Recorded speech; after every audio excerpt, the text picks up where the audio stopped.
So you may have read about it in the paper. You're wondering, what is the American Rescue Plan? Well, this show is educational, and we're going to be educated here because we're talking to Ken Hillebrand, who is the head of the Louisville Accelerator Team. You're the director of the Louisville Accelerator Team, right, Ken? That's right, John. You've been around metro government for a while. There's probably a lot of folks that are very familiar with you, Ken. A little bit on your history before we start. Yeah, I started with government in 1984. I worked at what they used to call the Board of Aldermen until 93. And then I started in technology from 93 to 21. So kind of in technology for a long time, and then recruited to come work with the Louisville Accelerator Team in 2021. Okay, big project. This American Rescue Plan is a big project. Tell folks a little bit about it. There's a lot of monies involved here, and we'll talk about how it's allocated, but what basically is the mission of the American Rescue Plan? So the mission of the American Rescue Plan, it was funds allocated by the federal government in March of 2021. Louisville received $388 million, and the overall main purpose was to combat the COVID-19 pandemic, either the public health impacts, the economic impacts, and just the impact on our communities. And so when we first received the funds, we started looking at how did we want to allocate those dollars. And we worked closely with the Metro Council, who identified like priority working groups, homelessness and housing, public safety, workforce development. I'm sure there's some I'm forgetting, but there were like 6 or 7 priority areas that all the funds were allocated to. Oh, Healthy Louisville, Healthy Neighborhood. That's a big one. Wow. So suffice to say then, these dollars are really going to help enhance Louisville, right? Yes, that's correct. No question about it. So let's talk about how the decision was made to allocate dollars, because a lot of times I think people think, oh, so-and-so had a pet project, or it's just a small boardroom, but there were businesses involved. The public was involved. There was nonprofits involved. So this was done very methodically, right? Yes, that's correct. We started off kind of early. We did a couple surveys. The Metro Council did a survey of the public, and the Louisville Accelerator Team also did a survey. In addition, the Metro Council held 3 public hearings or public meetings where they got input from the community about what would they like to see the dollars spent on. And out of those surveys and the public meetings, that's where they developed the priority areas. And from there, they started the priority area working groups, started looking at what type of projects do we want to do.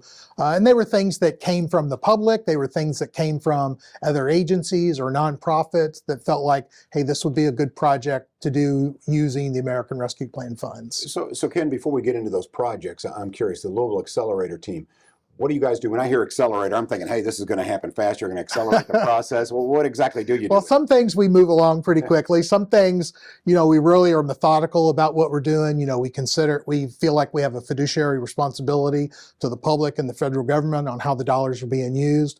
There's really 3 groups that are working with us, and the Louisville Accelerator Team itself is the project management team. So we're using project management methodology to look at our projects, make sure we manage them, help facilitate the nonprofits.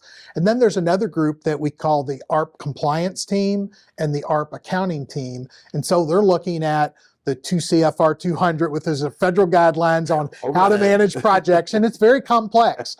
And so one of the things that we all try to do is work with those nonprofits who maybe aren't familiar with the 2 CFR 200, so they know what they're getting into, and we help them get over any obstacles so that they can be successful. Yeah. Before we get into some of the stipulations that are required here, tell me a little bit, or let's get folks excited about some of the projects that will be helped and enhanced, which is for the betterment of our entire community, right? Yeah, there's projects across the board. So we have housing projects. So $40 million is allocated to the Louisville Affordable Housing Trust Fund. And they have several projects that are underway. They've already had groundbreakings on several of them where they're building affordable housing units in our community.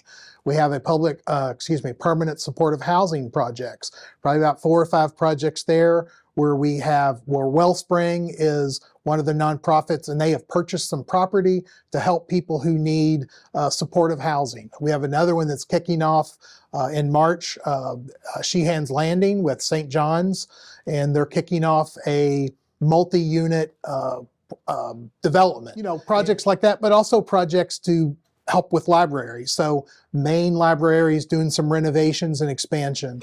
Portland and Parkland libraries, helping improve those libraries. Fern Creek Library, building a new library to replace the one that was closed down several years ago. So a lot of projects with libraries, a lot of projects with parks, doing parks improvements or Workforce development as well, right? workforce development projects. We have a project with Kentuckiana Works that is doing a comprehensive reentry program for persons who may be having a hard time getting a job after they've served time in jail. So that's one of the It's a projects. technology workforce development as well, right? Yeah, we're looking at different types of projects in those areas. Those are ones we're continuing to develop. Some with AMPT is a project, and that's actually going to be a general fund project. We recently swapped some of those dollars, but that's kind of looking at some technology funding. And for those who think, okay, I just apply, receive the dollars, this will be monitored. Transparency is very important to Mayor Greenberg, to let people know where these federal dollars are going. So how do you do that? How do you monitor these projects? Yeah, we start off with, well, first of all, we start off with, in many cases, with what we call a request for application. So it's like a notice of funds availability, so people know we're looking for someone to build permanent supportive housing in our community. And it's a competitive process. So, and we have an evaluation panel that looks and chooses what's the best solution for the use of those dollars in our community. So we probably did about a dozen requests for applications. And then once those are awarded and we sign an agreement, and it's not like, okay, we award it, we sign the agreement right away. There's a process to go through to make sure everything is going to be compliant with the federal government standards that they have for these projects. So then we kick off meetings with the nonprofits, or what we call the subrecipients.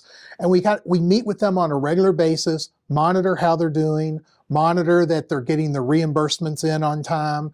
And, we kind of meet pretty frequently to start off. And once we feel like everything's moving along, we can change that frequency. So that's a constant thing that we're doing, is monitoring these projects, checking for the reimbursements, checking for the programmatic information. How are they doing on what they said they were going to do, what we call the key performance indicators? Because we have to report that to the federal government. Interesting. This has to be exciting for you, I would think, Ken, in that, yes, you've been with government for a long time, but this is a prime example of taking federal dollars, local ingenuity, local needs, and making your government work for you. Wouldn't you say this is like one of those things where you go, this is really going to be beneficial for me, my community, all my friends, family, everyone, right? Yeah, it was exciting when I was asked to join this team, and it's kind of like a startup. So for folks who maybe just tuned in, or they caught the tail end of it and they're wondering, where can I get information here? How can I learn more about the American Rescue Plan? Where do they go, Ken? Yeah, we have a website. It's behind LouisvilleKY.gov, so www.louisvilleky.gov, and it's American Rescue Plan. So just do a search there. It'll take you to our website. We have dashboards about how we're using those dollars. We have reports that we're sending to the U.S. Treasury. We have 2 reports that are required by the U.S. Treasury. We have a report that we send quarterly to the Metro Council. That's published on our page. So all of that information is there. We also have a newsletter that we publish. And so we have the older newsletters up there, and you're welcome to subscribe to that newsletter if you want to get on the list to get those. We send them about monthly. We were doing them quarterly, but we think we have a lot of good news to report. So we're starting to try to do them monthly. I think you do, and thank you for sharing it. And for those who think, well, maybe I misunderstood here, but you started in '84? Started in '84. So let's be clear, though. You were a savant. You started when you were like 10 years That's old, right. right? Yeah, You're in yeah. Metro I was government 12. 10 years old. Mayor Harvey Sloan, are you kidding? That was my first mayor, yeah. Wait, all right. Thanks. Ken Hillebrand, thanks for all you do for the city, Yeah, thanks, especially John. with the American Rescue Plan. Again, Ken Hillebrand, we appreciate him joining us today, and we appreciate you joining us as well.